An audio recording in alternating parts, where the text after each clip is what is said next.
Hello YouTube, this is Diesel Batches, and this is my first video commentating on another, let alone including my own voice.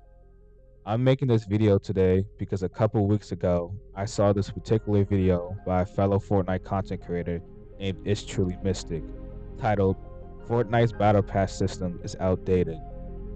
This video basically critiques Fortnite's current Battle Pass cosmetic system, or its lack of meaningful innovation throughout the game's lifespan, ultimately arguing for a completely overhauled redesign.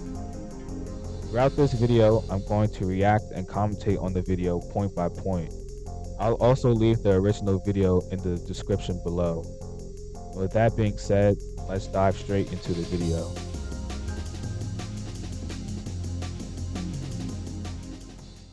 So the Battle Pass is outdated. Been in the game for years, since Chapter 1, Season 2, right? How much has it really changed?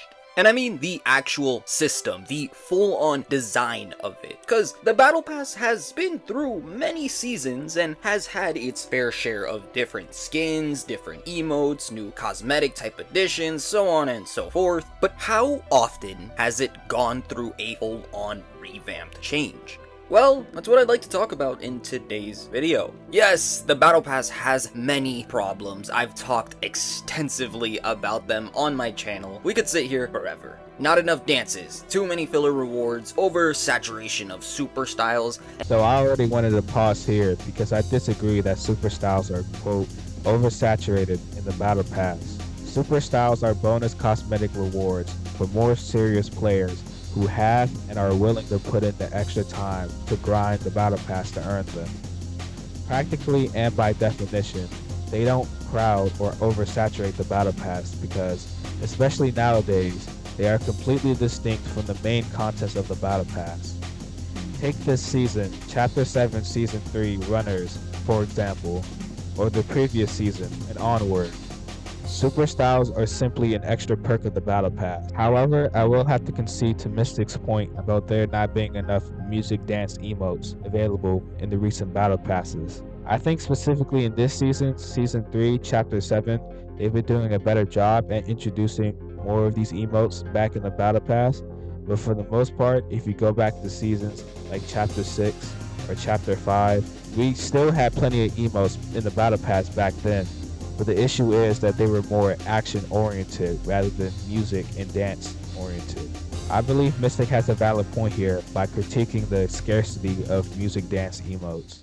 You buy a pass, you level it up, and you earn some rewards. Almost every game in the market at this point has incorporated this mechanic into the game. It basically prints these companies free money. We've known the Battle Pass for years now, and we understand how good of a deal it is. But since the Battle Pass was introduced in this game, the game that basically pioneered the system, what has really changed about it? I mean, really. Well, for one, tiers were increased by 30 after Season 2, making it so that there would be 100 or so moving forward. That's at least an increase in rewards. Eventually, they were also changed to a level-based system so players could understand the concept easier. During Chapter 2 Season 7, the Battle Pass changed to letting the player get to choose what rewards they want first when meeting a certain level. A big one being the discontinuation of Battle Pass cosmetics being exclusive and able to return to the item shop. And of course, more recently, the increase in price for Battle Passes and lessening of in-game currency given out through them. Over the years, the Battle Pass has changed a fair amount compared to its initial release, and even aesthetically, it looks a lot different.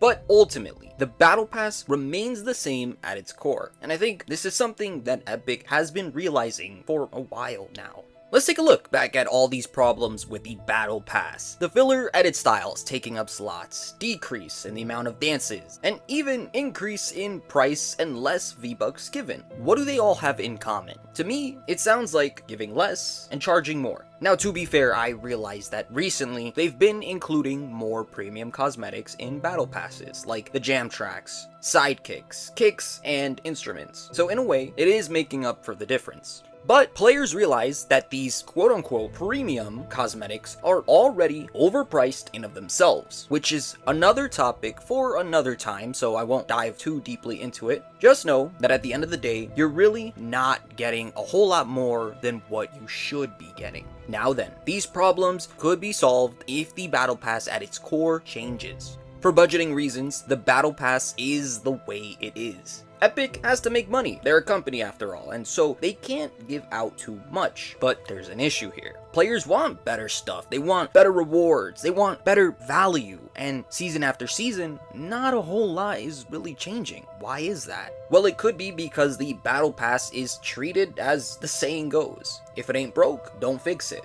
Yeah, the Battle Pass will still sell. Epic will still make money, and people, regardless of the issues with it, will still buy. Especially with Fortnite Crew, that gives you access to all the passes in the game. But because Epic refuses to change the Battle Pass at its core, these issues will continue to stick around and might even get worse as time moves on. What if I asked you right now, did you feel excited unlocking that spray the other day from the Battle Pass? Did it feel meaningful to get up to the Heatwave PJ skin? Once you unlock John Wick, will it feel as satisfying as it did unlocking the tier 100 back in the day? Most of you would probably say no. Okay, so here I see the point about mundanity or repetitiveness that Mystic is going with here, but I still cannot see how earning certain rewards in the Battle Pass wouldn't be exciting in its own right. If you invested in the Battle Pass with your own money, clearly you enjoyed the cosmetics it entails enough to willingly pay for it. Granted, there could be specific cosmetics one buys the Battle Pass for without caring so much for the rest, but that's unavoidable since the Battle Pass is a bundle in itself anyway. Mystic also mentions other quote-unquote filler rewards like sprays, which are admittingly not as exciting as more prominent cosmetics like skins, pickaxes, back blinks, etc. Even then, there are cosmetics that allow you to enjoy even these smaller rewards. Take Wonder Onesie from the Season 7 OG Pass for example. Their set allows you to customize it with sprays. Other cosmetics that are also customizable with sprays is the Escape Artist set from the item shop. And that's just focusing on sprays. You have other cosmetics that can be customized with emoticons and gun wraps too. You have things like the Boundless Superhero set. Admittingly, I'm not a huge fan of this set, less even of the people who wear them. It generally and genuinely strikes me as unoriginal and uninspiring when I see someone try to wear that for camouflage and hitbox reduction. Like bro, chill, you're not FNCS competition, relax. Hey yo, chill the fuck out yo, you sitting there playing with. But getting back on topic, it is particularly the back blinks like the hollow back and emoticape that allow you to come up with hundreds of combinations and designs. For gun wraps, you have the Show Your Style set with the various jacket-clad default models who change appearances based on the gun wrap you equip for them, or the Machine Learning set that includes the errant and glitch outfits. Yes, these are other cosmetics you have to pay for in order to maximize the enjoyment of these kinds of lesser rewards throughout the Battle Pass. But let's be real here, much of Fortnite's player base spend a lot more money on other things besides the Battle Pass. The point I'm trying to make here is that every reward in the Battle Pass can be meaningful and exciting to earn, regardless of how long the formula of the current Battle Pass system has been around for. Battle passes anymore like they used to be back in the day. The system itself is overdone, and we've experienced the same song and dance countless other times. Play the game, unlock rewards before the season ends, close the game next season. It all repeats itself. Mystic says that the Battle Pass system is overdone, but it's the exact system that Fortnite pioneered, like he admitted earlier. It's not Epic's fault that other companies wanted to copy their business model. And the way that he describes earning rewards from the Battle Pass confuses me on what the issue truly is here. Gaming can be repetitive, sure, and as I've said before, the Battle Pass is simply a bundle of offered rewards. It's up to you, the player, to decide if it's all both worth purchasing and grinding for, season by season. That's just logically how it is. And now, Battle Pass cosmetics are now able to return to the item shop. As consumer-friendly as that is, it unfortunately incentivizes us less to grind them out like we did before. First of all, I do not believe that you should be buying rewards, let alone the Battle Pass, solely based on its exclusivity factor. Fortnite has shown through multiple instances that they have no problem bringing back things that were previously considered exclusive or rare. The Marvel Battle Pass from Chapter 5 Season 4 is the most recent example, but this goes further back with things like Renegade Raider or Aerial Assault Trooper and respective cosmetics from the OG Season Shop, or Recon Expert, all the way back to when it originally released in October 2017. Fortnite never directly promises that the cosmetics we purchase will remain rare or exclusive. It's simply the culture of Fortnite's fan base that exaggerates that perception and desire to be so. Furthermore, I still don't see how the lack of exclusivity would disincentivize someone from purchasing the Battle Pass.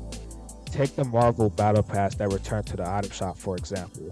Each skin is worth about 1,500 V-Bucks alone, and that's not even including the plethora of other matching cosmetics. The Battle Pass, although nerfed with the recent reductions in V-Buck portions, remains to be a financial deal because it saves you from having to spend more money down the line when the rewards eventually and/or inevitably return to the item shop. No matter how you slice the pie, you still get something of justified value when you purchase the Battle Pass. The idea of the Battle Pass is to keep players grinding, keep us on the game to work towards unlocking all the rewards. This strategy has worked for so many years and continues to work to this day, but even still, players are starting to see through this. Again, Battle Passes aren't getting drastically better. They're not fixing a lot of the problems we've been asking them to fix. They're getting more expensive and offering less back, and the cosmetics will return to the shop anyways. On top of that, it's a system we've seen time and time again for years. Eventually, it's going to get old, and like we discussed, Battle Pass equals player retention. So you could imagine, and I mean, it's not very hard to, as we can see it happening now, the return of less and less players to the game. So how do we fix this? What needs to change at the Battle Pass's core to bring back player retention? Well, you see, this is the tricky part. Like I mentioned, Epic should know that the system is in need of drastic overhaul. They're a billion-dollar company in the game for several years, and they're pretty smart at that. They had to have figured this out already. However, nothing has been done yet, and that's a telltale sign that it's not as easy as it sounds. Well, at least that was before I put my hat in the ring. Now, I'm not saying I'm better than an entire company. Far from it. I'm not a game developer, although I do aspire to be one. What I do have is a degree in graphic design, experience with Fortnite for 8 straight years, and the community's frustrations to work with. So, with all that being said, I'd like to take a crack at how to revamp the Battle Pass system entirely.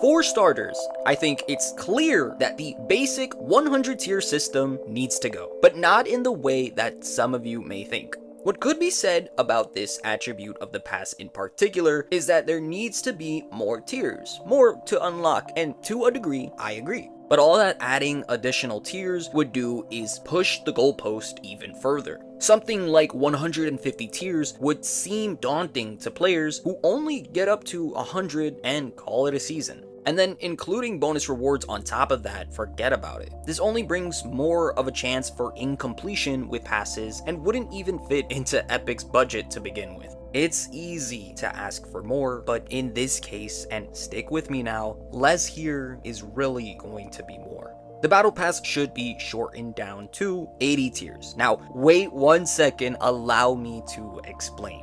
The charm about 50 tier battle passes is that it's easier and faster to complete. Take a look at Fortnite Season OG, the Star Wars mini-season, and Simpsons mini-season. When people have a life outside of the game and can only play for so long a day or week, they need something easy to get back to. They need something achievable. A 100 tier battle pass seems daunting. It doesn't bring a lot of the average players who don't play this game too often back to the game constantly. They'd rather put that energy into something else. Fortnite's not their entire life, I get it. So if you shorten that goal down to something more reasonable, something more achievable, like 80 tiers, then it gets them thinking. Only 80 tiers? That's doable. And that's when they return more to finish an 80 tier battle pass. This notion of reducing the battle pass down to 80 tiers initially sounds like a good idea, but it's also contradictory in the way Mystic presents it. He just said that, quote, players only get up to 100 tiers and call it a season, implying that most players have the time/effort to completely earn a 100 tier battle pass. Shortening it to 80 tiers doesn't sound like it'd make the battle pass any less daunting, even with his other suggestions that I will elaborate on shortly. But I know a lot of you are probably asking, Mystic, where the hell are the other 20 tiers? Don't worry, they're still there. They're just distributed a little differently. We kinda have to take a look back at how older battle passes were handled and how some rewards were distributed then. You see, back in the day, we had loading screens given out each week for completing weekly battle pass challenges. This was a really neat concept that Epic came up with, where you gain something for completing the weekly challenges themselves, and unfortunately was never brought back again. So let's stick with that idea for just a second and incorporate it into this new battle pass system. If instead of only unlocking something every time you level up, what if you can also unlock something after finishing a set of challenges? I really wonder how this proposal would be any better than earning rewards as you level up. I suppose it would depend on the difficulty of the challenges, to be fair, but I'd imagine that these proposed challenges would be a time commitment in their own right, even if somehow small. Well, that's where the additional 20 tiers come in.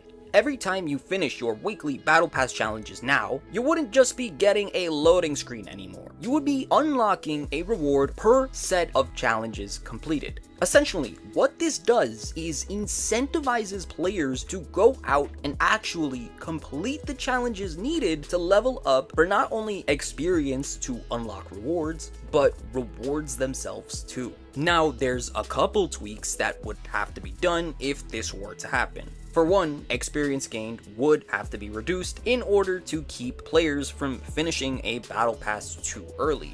I absolutely do not like the idea of reducing the amount of experience gained across the board. I personally find it rewarding to be able to play other game modes besides Battle Royale and still earn a great deal of experience from doing so. Even more importantly, Mystic says that this is to prevent players from, quote, finishing their battle passes too early, but this directly contradicts the point he previously made about some people not having as much time as others to invest in completing the battle pass. Why would it be an adversive thing for people to complete their battle passes earlier than anticipated? That's exactly what the 80 tier system is meant to solve with this weekly challenge system, reducing the time commitment needed to complete the battle pass. Yet, it's somehow a problem when the same rewards are earned through in-game mode experience. I think that this weekly challenge proposal is more about player retention than it actually is about reducing how long it takes to earn rewards, so it's a conflict of interest. And weekly challenge rewards would only be able to contain cosmetics that aren't skins, as those would be included in the battle pass itself. That sounds like more work and less reward. Not only do you still have to earn skins from the main battle pass, which would still entail earning experience from both XP challenges and playtime bonuses, but you're also compelled to do even more challenges to earn rewards that would have already been included in the battle pass in the current system. Again, this is more about retention than it is time reduction. But you might be asking, 20 tiers are moved to weekly challenges, but there's usually only about 10 weeks per season, so that's 10 tiers. Where are the other 10 going? Battle Pass skin quests. You see, not only is the goal to make Battle Pass rewards feel more rewarding again, but also to make the player's playtime feel rewarding again. This is where I'd include the generic recolored edit styles and transform them into something more evolutionary.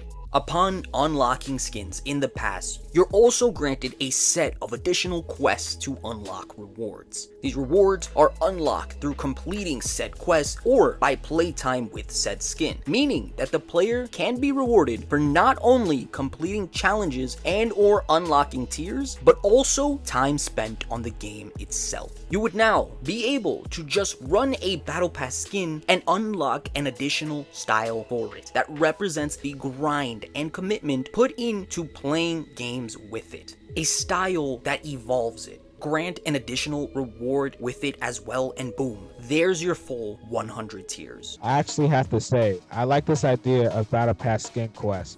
But as I've already been saying, this is more about retention than actually making cosmetics easier to earn.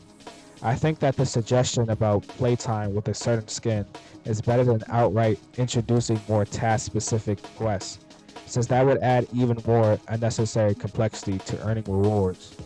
Having quest sets specifically for non-outfit rewards and then others for outfits is just separating workloads. And while it does sound like engaging work, it's ultimately more work, period.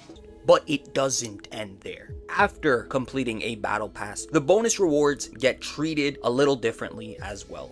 Instead of chucking them in as an afterthought, they become unlockable through continuing to complete the battle pass skin quests. Once you finish a battle pass skins quest, they become mastered, and the lazy super styles given out every season become mastery styles, the final evolved form of a skin. While not quite like Pokemon, mastery styles completely transform the skin into something anew, giving more incentive to continue grinding out the game to fully evolve battle pass skins and obtain all the cosmetics. This solves the problem of battle pass cosmetics feeling less meaningful, less rewarding, and less repetitive. The grind itself becomes addicting and feels more digestible than how the current system of the battle pass is handled. I disagree with super styles being quote lazily added into the battle pass. I mean, not even regarding the technical and creative work it took to design them, but the practical implementation in the battle pass is more simple than it is lazy. We fortunately had this system in the Battle Pass where you can choose the exact rewards you want to unlock at any given moment each time you level up for a while now. Super Styles have become an extension of that format, where each Battle Pass outfit is essentially its own Super Style set that includes up to 3 Super Styles. While Mystic's proposal does indeed gamify the process of earning these already grindy rewards even more, he also literally admits that this is to strategically make the process more addicting, not expedited or streamlined.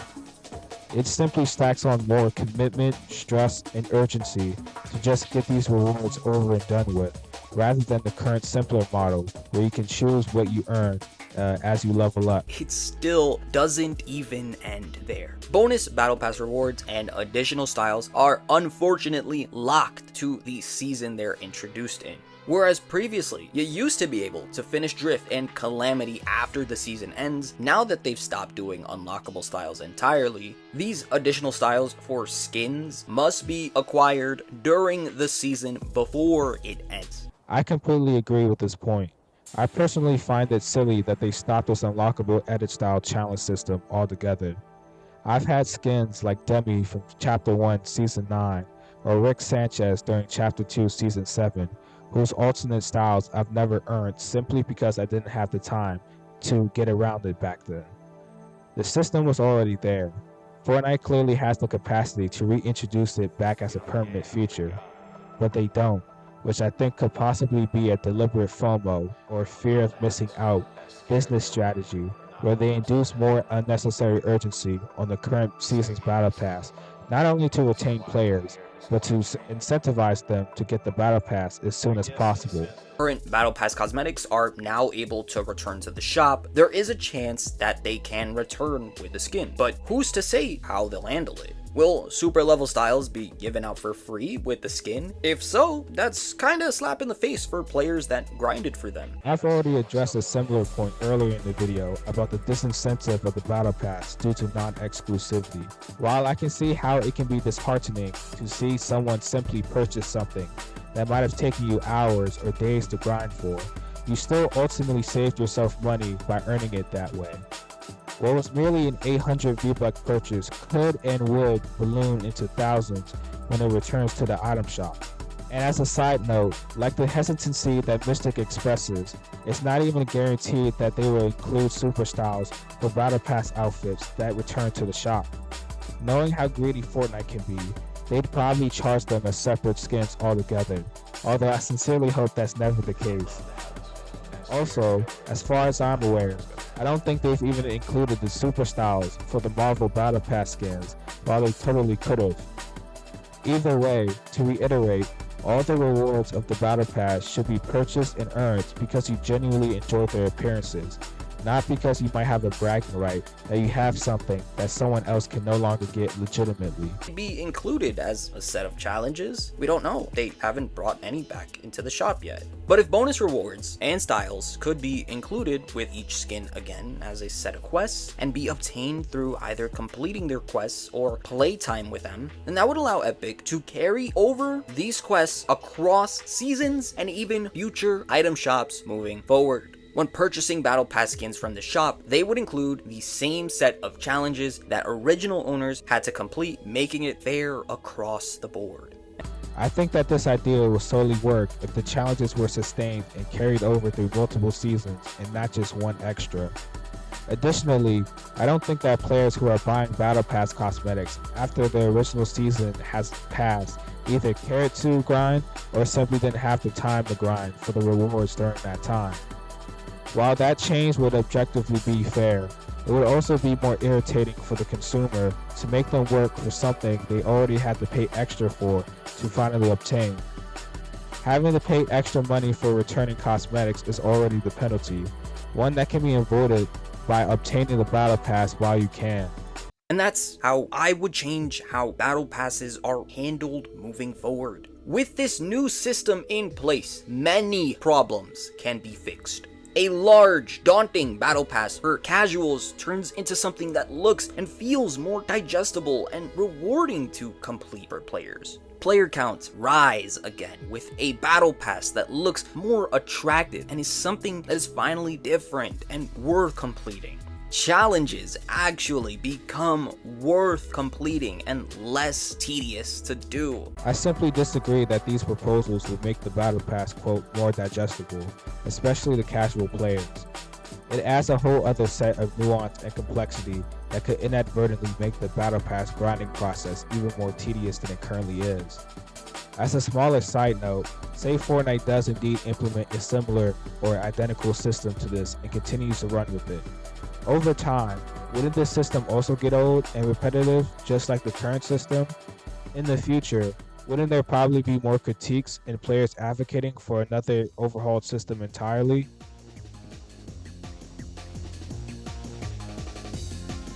Overall, while Mystic's proposed renovations of Fortnite's current Battle Pass system certainly have its revolutionary qualities, it simply does not and cannot do what he initially set out to resolve: establishing an easier, less time-consuming reward system. I believe that certain changes, like reducing the Battle Pass down to 80 tiers or introducing unique weekly challenges and outfit quests, add unnecessary complexity and directly contradicts the overarching goal of making rewards easier and quicker to obtain. Rather, it seems like Mystic's proposals are geared more toward maintaining player engagement at the sacrifice of simplicity and even time. This video was not meant to excuse Fortnite's greedy and uninspiring practices and habits. I am well aware and even staunchly skeptical of many changes and additions that Epic Games makes to Fortnite. And in no way is this to bash on It's Truly Mystic himself or his ideas. I actually appreciate creators like It's Truly Mystic using their platforms to advocate on the behalf of the broader community.